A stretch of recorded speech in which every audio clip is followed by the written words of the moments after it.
The EV bubble has officially popped. For years, manufacturers have been hiding behind government coupons and tax breaks to justify inflated prices. But now, that safety net is gone, and for the first time, we get to see these cars naked. No subsidies, no potential savings, just the cold, hard truth about what these machines are actually worth. And honestly, it's about time. Because it exposes which cars were just cash grabs and which ones are legitimate engineering marvels. I've scoured the entire market to find the survivors, the 10 EVs that don't need a handout to be a steal. We've got a legend returning from the dead, a luxury SUV that's cheaper than a Honda Civic, and a new number one that changes everything we thought we knew about affordable driving. Let's go. Kicking us off at number 10 is the grandfather of the modern electric car, the Nissan Leaf. Look, I know what you're thinking. Nick, this thing is ancient. And you're right, the platform this car rides on has been around since we were all using iPhones with home buttons. But in a world where average car prices are skyrocketing, the Leaf plays a very specific role. It is the accessible entry point. Let's talk about the elephant in the room first, the charging. The Leaf still uses the CHAdeMO charging port. This is the Betamax of EV plugs. While everyone else, including Ford, GM, and Rivian, is moving to the Tesla NACS standard, the Leaf is stuck in the past. Finding a fast charger for this can be a nightmare, and even when you find one, the charging speeds are capped at around 50 kilowatts. That means you are waiting an hour to get back on the road. So why is it on this list? Because of utility. The interior is surprisingly spacious. The seats are those classic Nissan zero gravity seats, which are honestly more comfortable than what you get in a $60,000 Tesla. The ride is soft, compliant, and perfect for potholes. It has Apple CarPlay, Android Auto, and legitimate safety tech like blind spot monitoring standard. If you have a garage where you can charge overnight and you never drive more than 80 miles in a day, this car is bulletproof. It's not for road trippers. It's for the person who wants to stop paying for gas on their commute and wants a car that feels like a car, not a spaceship. But the reason it cracks the top 10 is the barrier to entry. If you want a brand new EV with a full factory warranty right now, this is your cheapest ticket to the dance. So, what does it cost to drive a piece of history? For the base S model with the 40 kilowatt hour battery and 149 miles of range, you are looking at a sticker price of just $29,635. At number 9, we have the fashion statement, the Fiat 500e. This car creates a divide. If you look at a spec sheet, you will hate it, but if you drive it, you will fall in love with it. It is arguably the best looking small EV on the market. It's Italian chic, dropping the cute vibe for something a bit more aggressive and modern with those split headlight eyes. Inside, it's a masterclass in how to make cheap materials look expensive. You've got a body color dashboard, real physical switches for the transmission buttons you press, not a screen you swipe, and a steering wheel that feels great in the hand. But we have to talk about the size. The back seat is theoretical. You can put a bag there, maybe a very small dog, but do not try to put a human back there unless you dislike them. Driving-wise, it's a riot. It weighs significantly less than most EVs, so it doesn't feel like a heavy tank. It zips, it darts. In the city, it's a weapon.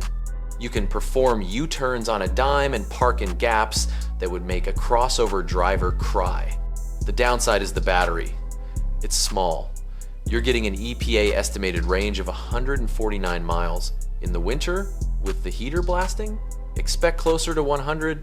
That limits this strictly to a second car or an urban commuter, but for some people, style matters, character matters, and the Fiat has character in spades. It's not just an appliance, it's an accessory. To put this Italian style in your driveway, you're gonna pay a premium over the Nissan. The Fiat 500e starts at $32,495. Number 8 is the comeback kid, the Toyota BZ4X. When this car launched back in 2023, I told you to avoid it. Actually, I think I said run away. The wheels were falling off, literally the range was mediocre, and it charged painfully slow, especially in freezing temperatures. But Toyota did something rare. They fixed it. For the 2025 model year, they updated the battery thermal management system. Now, when you plug into a DC fast charger, it actually pulls decent speeds, even when it's cold outside. It's no longer a liability in the winter. Plus, it's still a Toyota. That means the build quality is solid, the suspension is tuned for comfort, soaking up bumps that would rattle your teeth in a Model Y. The interior is strange, you have to look over the steering wheel to see the gauges, but once you get used to it, it's spacious and airy. You get wireless Apple CarPlay, a heat pump on higher trims, and a very capable all-wheel drive system developed with Subaru. It's an off-road capable EV that doesn't feel fragile, but the real reason it's on this list now? Desperation pricing. Toyota realized they weren't moving units, so they slashed the MSRP aggressively to undercut the competition. They turned a bad value into a great one overnight. After the massive price adjustments for 2025, you can now pick up a base BZ4X for a starting price of just $36,350. Number 7 is the heartbreaker, the Volvo EX30. This car drives me crazy because it is so close to being number 1. On paper, it is perfection. It is built on a dedicated EV platform. It looks like a concept car that escaped the studio. And the performance? The twin-motor version does 0 to 60 in 3.4 seconds. That is supercar territory. Inside, it's radical. They removed the speakers from the doors and put a massive soundbar across the dashboard, like a home theater. They moved the window switches to the center console to save cost and complexity. It feels premium, sustainable, and very Scandinavian. However, we have to talk about the China factor. Because this car is manufactured in China, it has been hit hard by the new import tariffs. This has caused delays, confused release dates, and fluctuating availability. Finding one at a dealership is like finding a needle in a haystack right now. If you can find one, you're getting a compact SUV that feels twice as expensive as it is. But be warned, the back seat is tight and almost everything is controlled through the screen, which can be annoying while driving. Despite the tariff headaches, the pricing remains aggressive because Volvo is trying to capture the market share. It's a luxury badge at a mainstream price. If you can navigate the supply issues, the single motor extended range model starts at $44,900. Coming in at number 6 is the efficiency king, the Hyundai Ioniq 6. If you suffer from range anxiety, this is your cure. Look at it. It looks like a squashed beetle or maybe a river stone. That isn't just for style, it's for aerodynamics. This car has one of the lowest drag coefficients of any production vehicle. That means it slices through the air with barely any resistance. The result is massive highway range. But the real superpower is the charging. It uses an 800-volt architecture, which is double what most competitors use.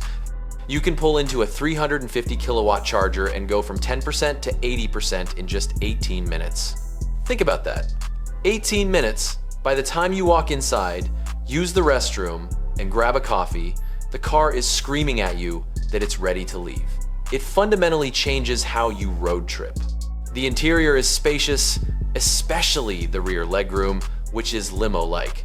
The trunk is a bit small because of that sloping roofline, but that's the trade-off for the style.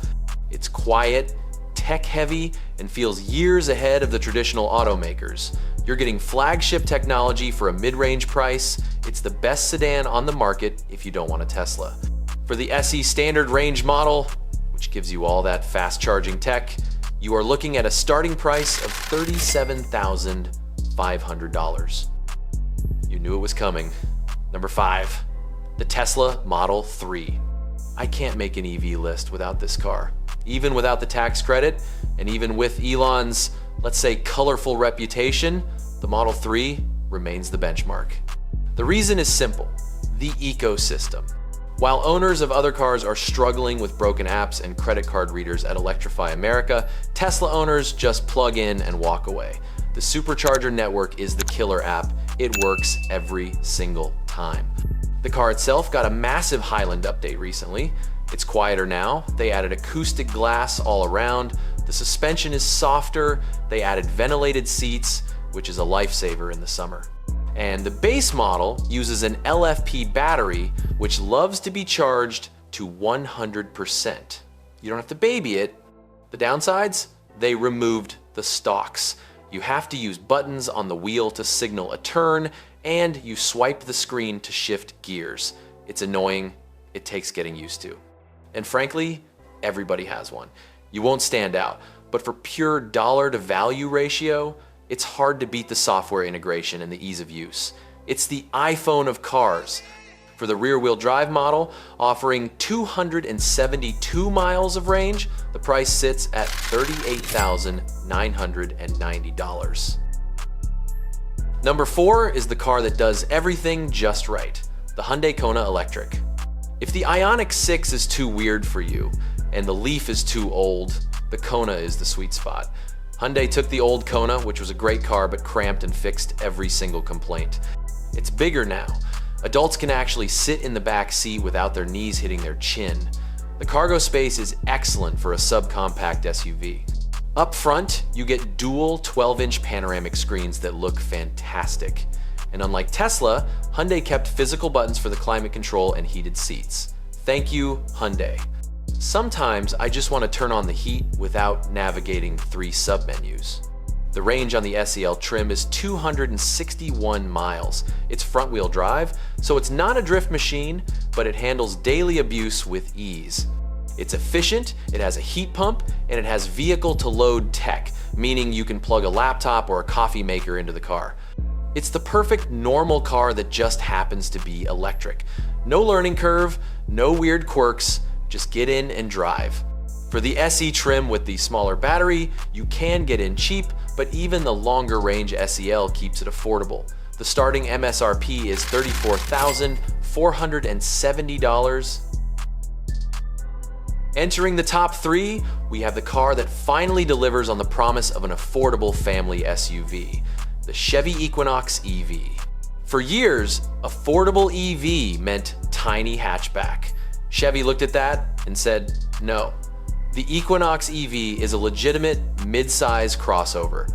It's roughly the same size as a Honda CR-V or a Toyota RAV4. You get massive cargo room, a huge back seat, and a driving range that embarrasses cars costing twice as much.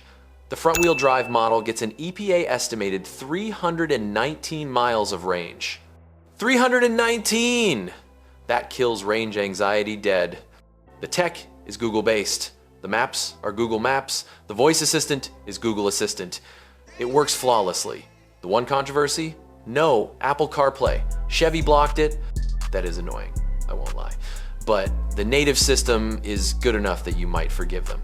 It rides smooth, it's quiet, and it feels solid. It doesn't feel like a science experiment, it feels like a Chevy. And for most buyers, that familiarity is exactly what they want. The Value King title is well earned. For the LT trim with that massive range, you are paying $34,995. Number 2 is the new kid on the block, and it is stunning, the Kia EV3. You've seen the massive Kia EV9, right? The big boxy SUV that won World Car of the Year? Well, Kia took that design language, put it in a shrink ray, and created the EV3. This thing drips with style. It looks rugged, geometric, and expensive. But inside is where it blows the competition away. They've used recycled fabrics, sustainable materials, and a sliding console table that makes the cabin feel like a living room. It's packed with tech. It has the same ultra-fast processing speeds as the flagship models. It has AI voice integration. And despite being a smaller footprint, the interior packaging is wizardry. It feels huge inside. Kia is targeting over 300 miles of range for the long-range version. It charges fast, it looks cool, and it doesn't feel like a budget car. It feels like a premium product that happens to be small. It is arriving in the US in early 2026, so you are pre-ordering this one But if you want the coolest car in the parking lot for the least amount of money, this is it. Kia has confirmed they are targeting an aggressive entry point.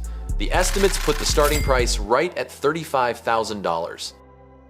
But at number 1, the king returns, the all-new Chevrolet Bolt. A couple of years ago, GM canceled the Bolt. The internet screamed, people protested, and GM realized they had made a huge mistake. So they fast-tracked a replacement, and it is finally almost here. This isn't just a reskin of the old egg-shaped car, this is built on the new Ultium platform. Crucially, it uses LFP battery chemistry, which brings the cost down and durability up. But the biggest news? The charging port.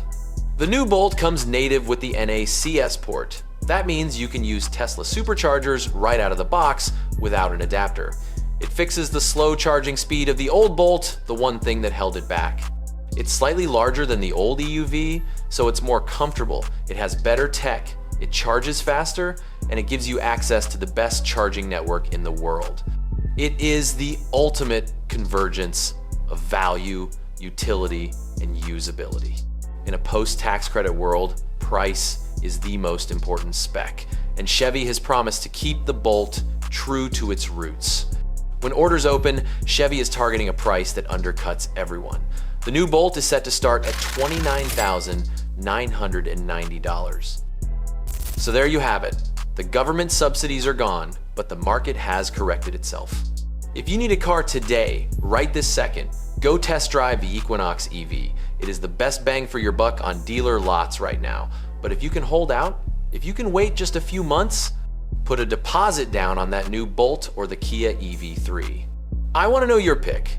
Are you taking the Italian style of the Fiat, the raw efficiency of the Hyundai, or are you waiting for the return of the king? Let me know in the comments below. I'm Nick, this is Nick's Car Review, and I'll see you in the next one.